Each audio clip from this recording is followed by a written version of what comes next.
Advanced functions पर tutorial में आपका स्वागत है। यहाँ पर मैं आपको दिखाऊंगा कि कैसे छोटे कैलकुलेटर प्रोग्राम बनाएं।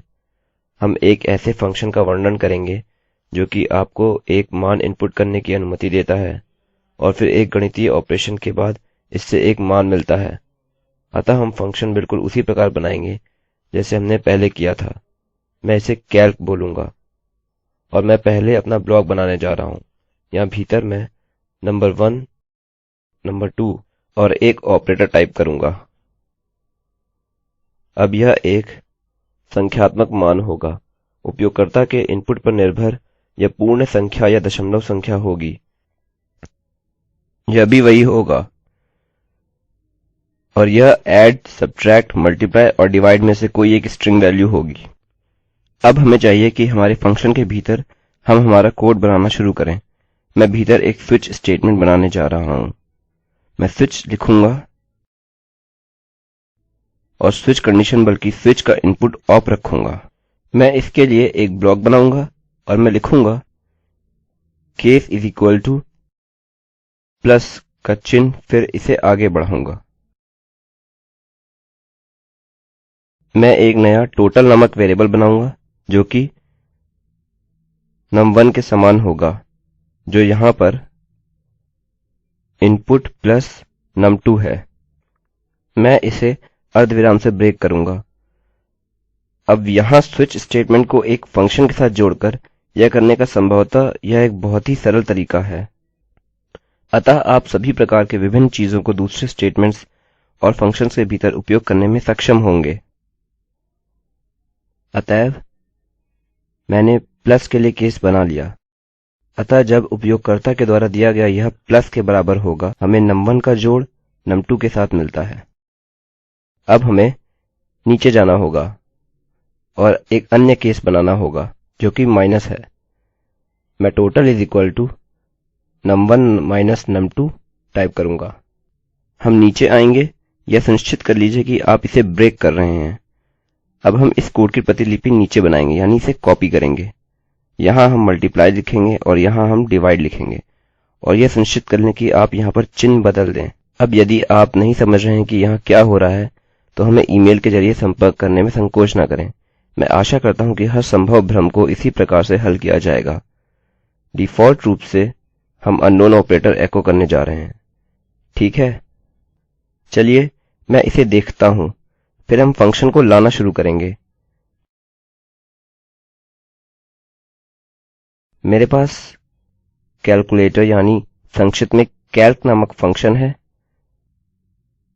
जो संख्या को इनपुट के रूप में लेता है, फिर एक दूसरी संख्या और फिर एक ऑपरेटर जो प्लस, माइनस, मल्टीप्लाई या डिवाइड में से कुछ भी हो सकता है। जैसा कि आपने संभवतः मेरे गणितीय ऑपरेटर में देखा, क्षमा कीजिए, मेरे अरिथमेटिक ऑपरेटर ट्यूटोरियल में देखा। अब हमारे पास भीतर एक स्विच स्टेटमेंट है जो इस ऑप का ध्यान रखता है। जो एंटर किया गया है वो यह लेता है।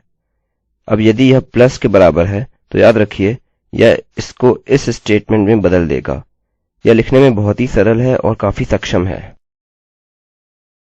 यदि यह प्लस के बराबर है तब हम एक नया टोटल नामक वेरिएबल बनाएंगे। यह पहली संख्या जो एंटर की गई है और एंटर की गई दूसरी संख्या के साथ जोड़ी गई है, उनके जोड़ के बराबर होने जा रहा है। यहाँ हम बोलेंगे यदि यह माइनस होगा तब वेरिएबल टोटल। अच्छा, याद रखिए वेरिएबल टोटल प्रत्येक केस या तो प्लस या माइनस के लिए केवल एक बार निर्धारित किया जाएगा। अतः यह total variable num1 minus num2 होगा और उसी प्रकार मल्टीप्लाई और डिवाइड के लिए भी होगा। अब यह बिल्कुल कुछ नहीं करेगा। इसे रिफ्रेश करें। अब यदि हम इस पेज में आते हैं तो यहाँ पर कुछ भी नहीं है क्योंकि हमने हमारे फंक्शन को नहीं लाया। अब अपने फंक्शन को लाने के लिए, जैसा कि आप जानते हैं, हम केवल कैल्क लिखेंगे और हम अपने वैल्यू यहाँ रखेंगे। चलिए हम इसे दो संख्याएं देते हैं, मानिए 10 और 10 एक प्लस, ठीक है, जिस वजह से 20 हो जाएगा। अब देखिए क्या होता है जब मैं इसे रिफ्रेश करता हूँ। कुछ नहीं। अब ऐसा क्यों? इसका कारण यह है कि हमने इसे एको नहीं किया है। हमने इसे केवल एक वेरिएबल की तरह निर्धारित किया है। अतः आदर्शतः हमें क्या करना चाहिए कि हम कैल्क के आउटपुट को एको करेंगे। अब इस समय यह कुछ नहीं करेगा। यदि हम रिफ्रेश करते हैं हमें कुछ नहीं मिला क्योंकि वहाँ पर कोई भी रिटर्न आउटपुट नहीं है। अतः प्रत्येक केस में हमें जो लिखना चाहिए वह है रिटर्न टोटल। यह क्या करेगा कि यदि आप फंक्शन को एक वेरिएबल की तरह सोचते हैं, यह फंक्शन के वैल्यू को टोटल की तरह निर्धारित करता है। जब तक आप रिटर्न लिखते हैं जो कुछ भी आप यहाँ लिख रहे हैं फंक्शन उसके बराबर हो जाएगा। अतः हम रिटर्न टोटल लिखने जा रहे हैं और हम उसको कॉपी करने जा रहे हैं और यहाँ नीचे प्रत्येक केस के लिए पेस्ट करेंगे। अच्छा, तो स्पष्टतः हमें अननोन ऑपरेटर के लिए यह करने की आवश्यकता नहीं है। ऐसा इसलिए क्योंकि यहाँ पर कोई ऑपरेटर नहीं पाया गया है और हम इसे रिफ्रेश कर सकते हैं। हमारे पास अभी भी कुछ नहीं है। अंदाजा लगाइए क्यों। इसका कार्य न करने का कारण है क्योंकि मैंने इसे फंक्शन के भीतर ही एको किया है।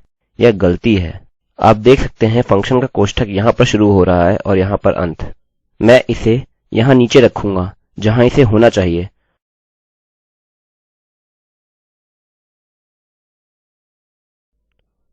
और फिर इसे रिफ्रेश करें। यह 20 है। ठीक है, अतः हमारे फंक्शन के जरिए हम देख सकते हैं कि 10 + 10 20 है। अतः चलिए कोई अन्य वैल्यू लेते हैं। मानिए कि 13 और 7 और डिवाइड। चलिए देखते हैं हमें क्या मिलता है। अच्छा, हमें काफी लंबी दशमलव संख्या मिली। अतः आप देख सकते हैं कि हमने यह काफी अच्छा फंक्शन बनाया है।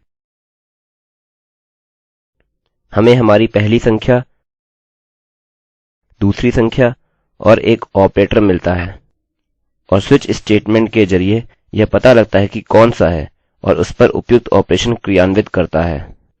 एक अननोन ऑपरेटर एरर मिलेगी यदि यह निर्धारित नहीं किया जा सका। अतः उदाहरणस्वरूप चलिए a लेते हैं जो कि एक वैध ऑपरेटर नहीं है। जैसे ही हम रिफ्रेश करते हैं यह अननोन ऑपरेटर हो रहा है। इसी के साथ एडवांस्ड फंक्शंस पर ट्यूटोरियल की समाप्ति होती है। हमने देखा कि हम एक वैल्यू इनपुट कर सकते हैं और फिर रिटर्न कमांड की मदद से हमें एक वैल्यू वापस मिलती है। मैं रवि कुमार IIT बॉम्बे की ओर से अब आपसे विदा लेता हूँ। देखने के लिए धन्यवाद।